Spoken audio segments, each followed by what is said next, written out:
Bonjour à toutes et à tous. Aujourd'hui, je fais un retour sur le boîtier Arson. Mais avant, j'ai une petite rectification. Donc, on passe sur l'écran de l'iPad. Alors, ma petite rectification que je veux faire par rapport à ma dernière vidéo se passe au niveau de l'application Shelly, que vous avez sous les yeux. Quelqu'un m'a mis dans les commentaires, et je le remercie, donc Thierry, m'a précisé que l'application maintenant de Shelly était en français. Or, moi, quand j'ai commencé mes tests, il y a plusieurs mois, j'ai commencé avec le Shelly EM, etc. L'application était qu'en anglais. Donc, je n'ai pas été chercher plus loin. C'est vrai que mon iPad, mon iPhone fait les mises à jour automatiquement. Du coup, je n'ai pas fait attention de la mise à jour qu'il y a eu et donc qui maintenant prend le langage français. Ça ne change rien à mon tuto. Si vous suivez, même en anglais, vous allez retrouver la correspondance en français, ça marche quand même. Mais par contre, maintenant, pour plus de facilité, vous pouvez aller sur les trois petits traits en haut à droite. Ensuite, vous allez sur User Setting. Ensuite, langage en premier, là, et vous mettez français. Et voilà, et maintenant l'application est en français. Et il vous faudra peut-être redémarrer l'application. Si jamais, quand vous avez fait ça, elle reste en anglais. Moi, il a fallu que je ferme l'application, que je la réouvre. Voilà, donc petite correction. Encore merci à Thierry. Et donc maintenant, on passe à la suite. Voilà, maintenant que cette petite rectification a été faite, je vais passer donc sur le boîtier Arson, le retour sur ces 3-4 semaines d'utilisation et également sur le Cumulus. Donc, enfin, de toute façon, c'est le but, hein, c'est qu'il chauffe le Cumulus. Alors, je vais remercier également Berdiscus 49400 qui m'a soumis une idée et je trouve ça plutôt intelligent. Donc, lui, il me dit dans son commentaire qu'il a percé la protection, l'isolant, qu'il a mis une sonde contre son ballon et que comme ça, il récupère la température. Moi, je cherchais un moyen de désactiver le ballon la nuit, c'est-à-dire en heure creuse, s'il avait chauffé assez la journée. Alors, pour ça, j'utilise ma domotique et j'utilise une sonde de température. Donc, je vais essayer de l'enlever. Ok, voilà. Alors, voilà. Donc, c'est une sonde Dallas. Je l'ai entouré de ce scotch là qui, je vous mettrai le nom, je ne me rappelle plus du tout du nom de ce scotch là. Il est fait exprès pour résister à la chaleur. Cette sonde de température, je l'ai glissée entre l'isolant et j'ai fait un trou avec un tournevis proprement. J'ai glissé un tournevis le long de la cuve. J'ai glissé cette sonde entre la cuve et l'isolant. Et ça marche en fait, eh bien pas mal du tout. Alors après, bon, bien sûr, il faut faire un espèce de ratio. Alors je vais essayer de le remettre. Ça y est, la sonde est remise en place. Alors comment j'utilise cette sonde de température? Très simplement, vu qu'elle est à l'extérieur du ballon, elle ne peut pas me donner la température de l'eau. Mais après les tests, parce que ça fait quand même largement 2 semaines que je suis en train de tester ça, je vois que quand elle est montée à 47-48 degrés, ça veut dire que mon ballon a atteint sa consigne, sa température consigne, donc 55-60. Donc, on le voit bien là sur le schéma, en heure creuse, quand elle a atteint ses 47 degrés, elle a commencé à descendre parce que le ballon avait atteint ses 55-60 degrés. Et on voit que pendant la journée, sur le surplus solaire, eh bien, ça fait la même chose. Quand ça atteint 47,93, eh bien, ça commence à redescendre parce que la température consigne a été atteinte. Du coup, moi, je dis à ma domotique, lorsque la température consigne de 47 ou 48 degrés a été atteinte, alors tu ne chauffes pas pendant les heures creuses le ballon, tout simplement. Bon, c'est encore en test. D'ailleurs, le module Shelly est encore là. Mais voilà, je pense que maintenant, ça marche plutôt bien. Donc nous voilà dans l'application Fibaro, mon application domotique. Moi, je suis sur Fibaro depuis très longtemps, depuis 2013, un petit peu avant 2013. J'ai énormément de modules, plus de 250. Enfin, en tout cas, j'ai arrêté de compter du coup, parce que je les ai largement dépassés.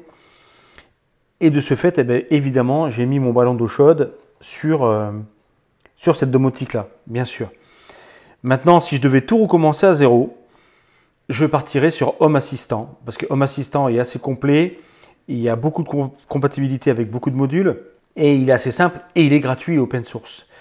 Donc voilà, moi, si je devais recommencer maintenant à zéro, je partirais sur Home Assistant, et je vous conseillerais de faire la même chose. Par contre, si vous voulez juste mettre un module Shelly pour gérer les heures creuses avec Larsen, l'application Shelly fera très bien l'affaire. Donc, Home Assistant, c'est ça.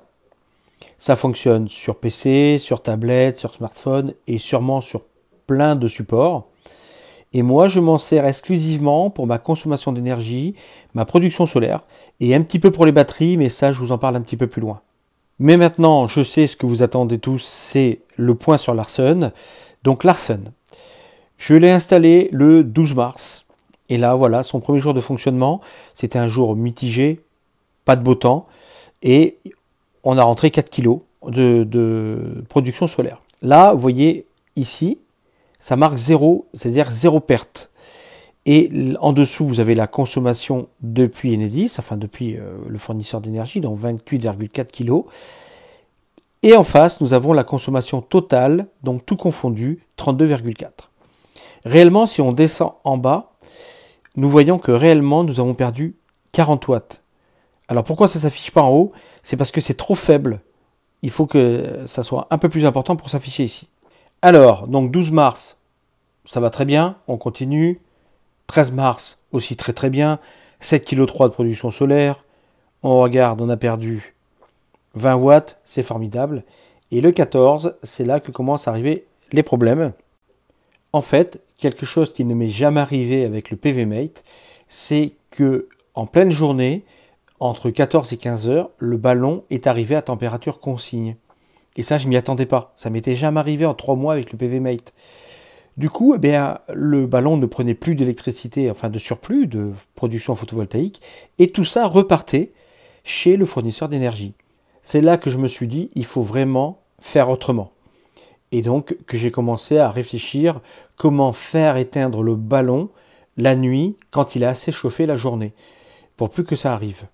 Parce que là, en fait, on peut voir que j'ai perdu sur cette journée 1,5 kg, plus précisément 1,51 kWh. Alors je me suis mis à faire des tests, des réglages, avec cette fameuse sonde de température par exemple, et j'ai passé des jours, donc le 15 mars, là le 16 mars, 13,7 kg, on voit que j'ai eu 200 watts de perdu. Ça commence à s'affiner, je commence à trouver les bons réglages, et je passe les jours, je continue, je vous les passe assez vite. Là, vous voyez par exemple 13,7 kg encore, 900 watts de perdu. Et à partir de cette date-là, c'est-à-dire du 20 mars, eh bien, je pense que j'ai trouvé les bons réglages. Vous voyez, je ne perds plus rien. Jusque même là, le 28, très grosse journée, je n'ai rien perdu. Jusqu'à aujourd'hui, donc le 3 avril, voilà. Donc là, je n'ai plus rien perdu, parce que je pense avoir trouvé le bon réglage. Et je vous explique comment ça fonctionne chez moi. Mais attention, ça fonctionne chez moi. Ça ne veut pas dire que chez vous, avec vos habitudes de vie, avec votre matériel, avec là où vous vous trouvez, ça va être pareil. C'est histoire de vous donner une idée. Pour essayer de vous faire la démonstration, je vais passer sous ma domotique. Alors, voici ma domotique. En tout cas, la partie de mon cellier pour le Cumulus. Donc déjà, nous voyons Cumulus qui est sur on. Donc ça, c'est un interrupteur de 32 ampères que je me servais avant pour gérer le Cumulus. Mais depuis, il me sert juste à me donner la consommation du Cumulus à travers Larsen. Et à pouvoir tout couper. C'est un peu un disjoncteur, quelque part. Ensuite, en dessous, il y a le CMD Cumulus, la commande du Cumulus. Donc ça, c'est le contact sec qui est sur Larsen, sur H1, H2. Ensuite, en dessous, nous avons Cumulus bas. Donc ça, c'est la sonde de température que je vous ai montrée. Celle qui est entre l'isolant et la cuve. Le troisième, c'est Cumulus haut, mais là, c'est une sonde de température que j'utilisais avant, mais c'est pas fiable. À la sortie du Cumulus, ça ne va pas. Donc, je l'ai laissé parce qu'elle y est, mais bon, c'est qu'indicatif. Et ce qui nous intéresse surtout, c'est le mode Cumulus. Donc, c'est un module virtuel. Un module virtuel, qu'est-ce que c'est? C'est un module virtuel, comme son nom l'indique, qui fait croire à la domotique qu'il est un vrai module physique. Et donc j'ai mis 3 ordres, trois états dans ce module. Auto, pour automatique, pour l'allumage automatique en heure creuse de 22h45 à 2h45. Ensuite forcé pour la marche forcée, mais je ne l'utilise pas du coup.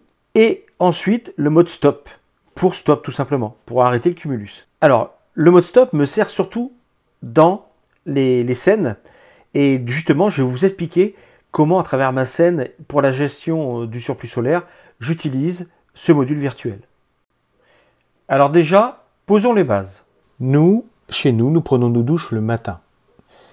Alors, j'ai lu dans les commentaires que certains préféraient prendre leur douche le soir parce qu'ils ne se voyaient pas se coucher en ayant transpiré toute la journée. Je comprends, je le conçois. Et moi-même, je ne vois pas me coucher en ayant transpiré toute la journée. C'est pour ça que d'ailleurs très souvent l'été, je prends deux douches, une le matin, une le soir. Or, on n'a pas des métiers qui nous amènent à transpirer, donc nous on prend nos douches le matin. Et je ne me vois absolument pas aller embaucher le matin sans avoir pris ma douche. Je croise énormément de monde, on voit beaucoup de monde. Non, moi, voilà, ça c'est pas possible pour moi. Mais maintenant, c'est pas le cœur du problème. Voilà, c'est une question d'habitude. Chacun a sa vie. Ce qu'il faut retenir de ça, c'est que nous prenons 3 douches, parce que nous sommes 3. Donc nous avons refroidi l'eau du cumulus. Sur la journée, il va chauffer avec le surplus solaire. Et s'il y a assez de surplus solaire, pour que cela arrive jusqu'à la température consigne, c'est-à-dire 55-60 degrés, et bien là, il va mettre le module virtuel sur stop. Ce qui veut dire que pendant ma plage d'heures creuses, 22h45 jusqu'à 2h45, il ne chauffera pas le ballon sur les heures creuses, puisque le module virtuel est sur stop.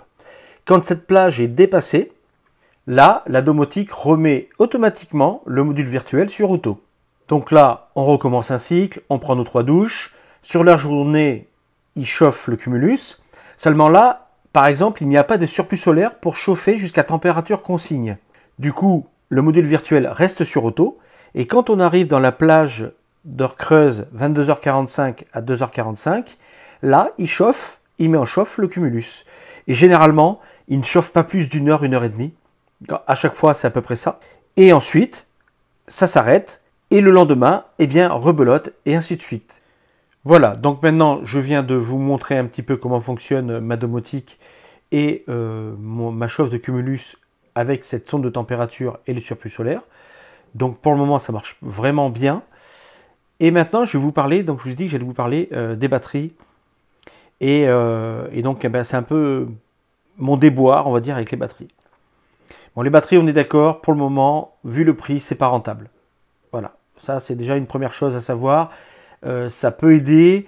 Bon, il y a plein de raisons qui fait qu'on peut en acheter ou pas. Mais voilà, pour le moment, financièrement, c'est pas rentable. Il faut qu'elle baisse. Premier point. Deuxième point, il y a un petit moment, je vous ai fait une vidéo pour vous expliquer comment charger automatiquement les batteries avec du surplus. Donc ça semblait pas mal. Et en fait, non, c'est pas bien. Voilà pourquoi. Là, vous voyez, vous avez à l'écran une journée, 4,9 kg, une petite journée. Une journée pas très productive. On va essayer d'en trouver une autre plus adaptée. Voici, celle-ci, elle est pas mal. Qu'est-ce qui se passe? Il se passe que, vous voyez, la production monte, descend, elle n'est pas stable. Pourquoi? Parce qu'il y a beaucoup de nuages. Et ce qui fait que quand on fait une scène, moi, ma Blue Yeti, il lui faut 500 watts pour charger. Il n'y a pas de mini, il n'y a pas de maxi, c'est 500 watts. Donc quand j'enclenche l'interrupteur de ma Blue Yeti, qui est ici, quand je l'enclenche pour faire charger ma batterie, eh bien ça prend 500 watts. Le problème, c'est que quand le soleil est caché par des nuages, alors il y a du soleil, des nuages, eh bien qu'est-ce qui se passe? La batterie s'active automatiquement grâce aux scènes, donc je vous montre mes scènes. Donc j'ai une scène pour le démarrage de la Blue Yeti et une autre pour la désactivation. C'est-à-dire que quand j'avais 550 watts de surplus, je lançais la charge de la batterie. Et quand j'avais 30 watts, donc j'arrivais à 30 watts de consommation, ça l'a coupé. Voilà, je laissais entre 50 et 70 watts de battement. Et bien ce qui se passait, c'est que quand les journées où il y a des nuages, et bien sans arrêt, ça se coupait, ça se renclenchait, ça se coupait, ça se renclenchait. Et ça, je reste persuadé que c'est pas bon pour la batterie, mais également pour le chargeur. Donc voilà pourquoi j'ai abandonné l'idée d'automatiser mes batteries. Maintenant, je les mets en charge, moi, pour le moment. J'espère trouver une autre solution, mais pour le moment, je les mets en charge et ça fonctionne comme ça pour le moment. Donc voilà, c'était un peu pour revenir sur la charge automatique des batteries qui, à mon sens, n'est pas viable. Alors voilà la vidéo touche à sa fin. Donc c'était en premier lieu un point sur Larsen. Vous voyez qu'il est plus que prometteur. Maintenant, on voit vraiment qu'il fonctionne bien. Ensuite aussi, on a vu comment mettre la sonde de température et je pense que ça peut être valable pour plusieurs d'entre vous. Et également, on a vu Home Assistant. Home Assistant, c'est quand même bien. J'essaierai de vous faire un tuto où je demanderai à une chaîne YouTube qui est spécialisée dans Home Assistant de faire ça. Ça sera peut-être plus adéquat. La semaine prochaine, ce sera une vidéo sur l'impression 3D. Parce que c'est aussi ma passion et ça fait déjà plusieurs vidéos que je fais sur Larsen et sur le photovoltaïque. Et la semaine d'après, donc dans 2 semaines, ce sera une vidéo sur le Shelly. Ça y est, j'ai enfin fini de la tourner. Il ne me reste plus qu'à la monter. Et donc ça sera dans 2 semaines. Voilà. Comme d'habitude, merci à vous d'avoir regardé cette vidéo. Si vous avez aimé, mettez un like. N'hésitez pas à vous abonner, ça fait plaisir. Et je vous dis à bientôt.